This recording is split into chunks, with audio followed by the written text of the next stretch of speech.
Hello everyone and welcome to Sinful Gaming. I hope you're all doing well, I hope you're all staying safe, and most of all, I hope you're all fighting that war against the Grey. Today's video, we're going to start collecting Age of Sigmar, and we're going to talk about how we can start a Disciples of Tzeentch army with just 2 box sets.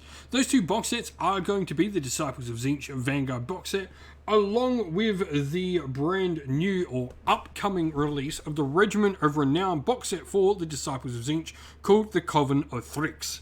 Now, these 2 box sets combined, we're going to build our army list out of, and in the video, we're going to go through both box sets, all the models in those units and those boxes, talk about what they do on the tabletop briefly, and at the end of the video, show an army list, 1,000 points, putting it all together, hopefully with a nice fun army for you to use in a nice little discounted manner. Now, with that said, to start with, we've got the Disciples of Tzeentch Vanguard box set up here. So we've got the Magister on Disc of Tzeentch. This is the character model we get in this box set. Now, Magic Touch is his ability in the first casting attempt made by this unit in your hero phase is successful and the spell is not unbound. You can attempt to cast 1 extra spell in that phase. If it does so and the casting roll for the extra spell is a double, the casting attempt automatically fails and this unit is slain. If this happens, you can choose for this unit to instead be transformed into a Chaos Spawn instead of being slain. So you've got, the ability to do an extra spell, but always worth being careful what you do. Though there is some ways you can manipulate this with your fate dice to stop a double happening. Now his War Scroll spell is Bolt of Change, nice D3 mortal wounds, but you can also turn models into Chaos Spawn as well, but you don't have to do such a thing. Now joining this model we have 2 battle line units, or 2 pure battle line units, the first of these being Karak Acolytes. Karak Acolytes are our Tzeentch cultists. You've got Sorcerous Bolts for 1 attack at 4s, 3s, no rend, damage 1, and a variety of different combat attacks, mostly at damage 1 with no rend, but some Cursed Glaives in the unit, 3 for every 10 models have rend 1, damage 2 on them.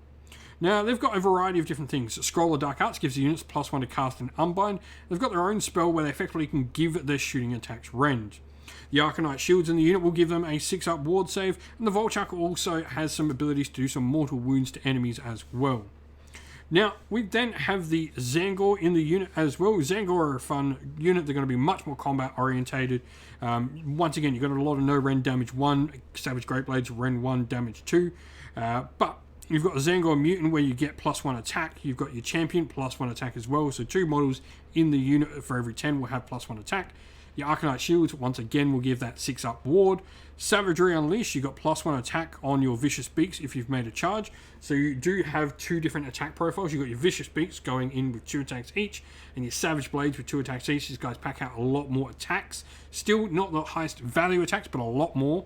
Then you've got the Ornate Totems where you potentially do some mortal wounds to Wizard near them as well. The other units we have, first of all, is the Flamers. These can become battle line in one of the sub-factions in the Internal Conflagration, which is pretty fun.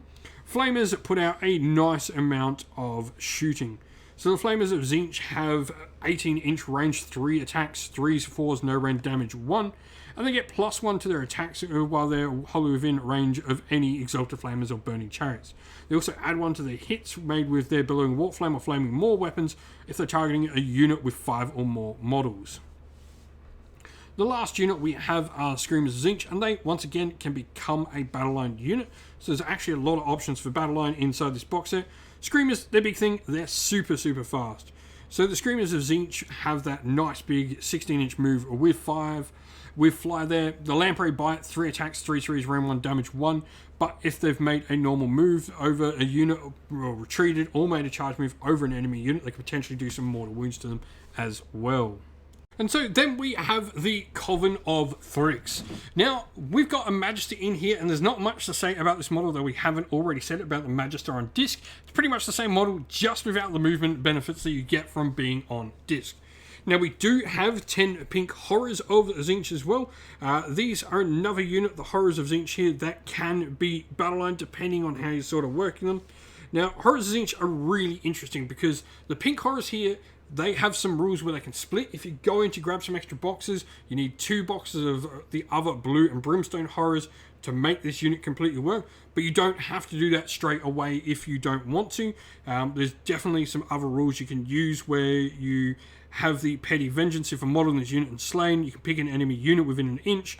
and roll the dice. If the roll is greater than the roll for petty vengeance, the enemy unit will suffer a mortal wound. This is how you can get around it, especially when you're starting out without having to split these models and, you know, effectively buy another 2 boxes on top of this. Now they do have a ranged attack. Magical Flames are going to have 3 attacks, which is pretty cool. And then you're going to have 5s, 4s, no rend damage 1 on them. So you can get quite a bit of damage coming out of them. The Talon Hands have 1 attack as well, which is pretty nice.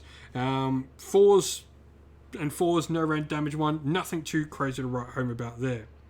Now, we do also get inside this box set the 3 different Disciples of Tzeentch and the spells.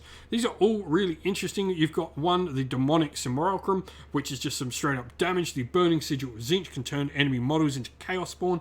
Once again, this, if you're probably dropping one of these in your 1,000-point list, probably this one at the start until you want to go grab some Chaos Spawn and use them later. And the Tome of Eyes can give your caster some nice benefits and access to an additional spell. And so here we have our sample army list for the Disciples of Tzeentch. Now we've gone for Eternal Conflagration. This just adds some extra rend on our flamers and on any other horrors with all their flaming attacks that come onto the battlefield. Now we've got Model Realm Gur, we've got the Grand Strategy Master of Destiny. This is actually a pretty easy one to do with Tzeentch. You just have to have fate dice equaling 9 or more left over at the end of the game. We've got our Magister is going to have Glimpse for the Future, which can generate extra fate dice for us as well. Now our Triumph is inspired with 30 points under, plus 1 wound can be pretty useful on our shooting. We then got the Magister on disc on Tzeentch. He's going to be a general. He's got Cult Demagogue as the ability where if the first casting roll in each of your hero phases is double, the spell's not miscast regardless, and it cannot be unbound as well. On top of this, the Arcane Tome for the Universal Artifact, and he's got the Arcane Suggestion spell on him as well. As mentioned, we have the Magister, Glimpse of the Future, and at current aspect of the champion, I'd go on him. Stubborn as a Rhinox is pretty nice for the ability to count as 10 models. We've not got an awful lot of models in the army. Battleline wise, 10 Karak Acolytes, 10 Zangors, and Fleet Flamers of Tzeentch. They become Battleline thanks to our sub-faction choice. And then we've got the 3 Screamers of Tzeentch. Now, like I said, the 2 endless spells we've gone for here are Tome of Eyes and Demonic Simulacrum. The reason we've gone for these ones is because we're not having to buy any extra spawn this way. You've got the elf on there. If you want to grab it and you want to grab some spawn, you definitely can. You've got other uses for them with the Magisters as well. But then everything is wrapped up in a battle regiment as well for a 1-drop force, 970 points, 56 wounds on the table. And yes, we haven't used the pink horrors here, but we've got summoning abilities with this force, so definitely you've got some use for them. Bring them on as your summoned units. And so that's the end of the video. Thank you all for watching. We hope you enjoyed the video. If you did, please don't forget to leave a like and subscribe to the channel, and also drop a comment down below letting us know what you thought of the video. If you'd like to come chat more with me and other members of our little community here at Sinful Gaming, we have a Discord server which is linked down in the video's description.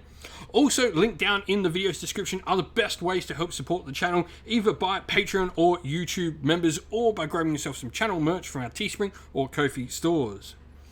As a special thank you to all our Patreon and YouTube members, we'd like to give them all a shout out for their amazing support. So thank you to our Patrons, Christian Weir, Soren, Kenny Lowe, Outer and Shot First, Andrew Bowen, The Rising Ape, Q Dynamic, Anthony B, JJ Austrian, Average Wargamer, Domir, Mark Harvey, James Cater, Benjamin Swallows, Red Martin, Iron Grinch, Nicholas Conomos, Colorblind Magic, Daniel Etherington, and Andy C. And a special thank you to our YouTube members, Green Roots Gaming, Ronya, Lockloric, The Johnny84, David Ellsworth, Wolfric Nick, Broken Chef, Ariana Edwards, Revenar, Pink Nico 5, Robin Mankiller, Monty's Tabletop Terrain, John Castle, Davis Weird, James South, James Tillman, and Dylan Areno. Lastly, a special thank you to Lady Witchfox Art, who does all the amazing artwork you see here on the channel. Thank you for everything. And also a massive thank you to all our moderators on our Discord server and everyone that comes and helps film the battle reports on the channel. Thank you all once again. Stay safe, everyone. Stay well. And most of all, keep fighting that war against the Grey. Ciao for now.